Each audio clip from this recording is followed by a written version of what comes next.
Hello, friends.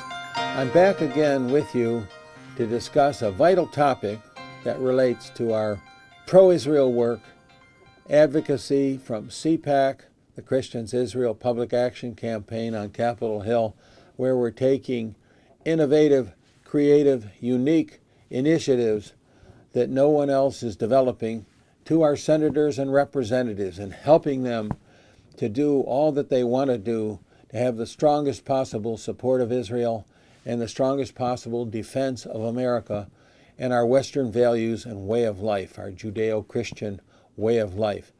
And now as we're coming up on Israel's Independence Day, as in Hebrew they call it Yom Ha'atzmaut, April 23rd, I think it's a good time to reflect upon all the wonderful things that Israel has done and how Israel really has been a blessing to America and the world. As God said to Father Abraham in Genesis 12:3, I will bless those that bless thee, and I will curse him that curses thee, and in thee shall all the families, tribes, and nations of the world be blessed. And haven't we really been blessed by Israel, the people Israel, and now the nation Israel, certainly since Israel was created in 1948, but even before that, going back to the historical legacy of the Jewish people. And we find that Israel has done so much and is doing so much. It's a free, democratic nation with respect for the rights of all, and it's bringing forth world-class developments, all out of proportion, way in excess of Israel's size, like equivalent to the state of New Jersey, its population, barely 7.5 million souls, like a big city, not even a super big city of America or the world, and really just lost like a spot on the map in the Middle East or the world. And so, as we look at this, I'm reminded that our brothers and sisters from the Christian communities in the UK, in Britain, in Great Britain, have brought forth a resolution of support and congratulations to the Israelis because of Israel's support and recognition of the rights of Christians in Israel. It's a little-known phenomenon that is not described enough and not discussed enough, but just as when we lived in Israel for 7 years, we found that our rights were fully protected. We were a minority of a minority. We were Bible-believing Christians of no particular major denomination or sect, and yet all of our rights were totally protected.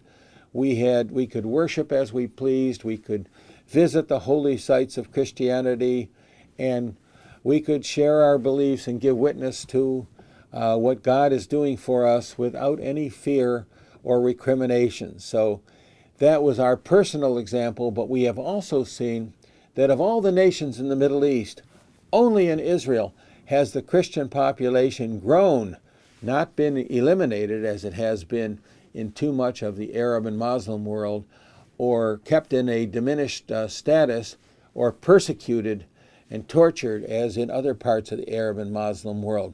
But in Israel, as I say, over the last, what will soon become 70 years, Israel is the population, the Christian population has grown. They are prosperous, they are well educated, they have good jobs, they're part of the government and the bureaucracy.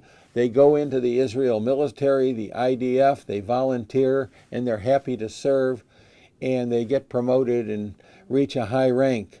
So it's an exciting, exciting story that we're going to be developing more and more, and I think perhaps we need a public expression, perhaps through a resolution in Congress that I'm going to be proposing to some of our friends up there, to recognize, as these British Christian groups have done in their resolution, how Israel is really a light to the nations.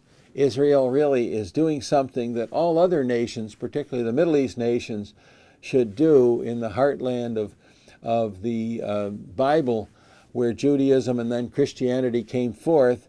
But Israel really is walking the walk. They're respecting, supporting, encouraging, and protecting their Christian population. So we need to give more and more recognition to that. And so I thank my friend that asked me about how the UK was doing and how we might do more in this line. So we certainly are going to do that. And I appreciate your help with that as you renew your memberships in CPAC and give generously to Merkel. And of course, consider coming to Israel on our upcoming June 12th wonderful miracle mission, our study mission to Israel, where you will see these things that I'm describing unfold before your very eyes. Thanks again, and we'll meet again next week.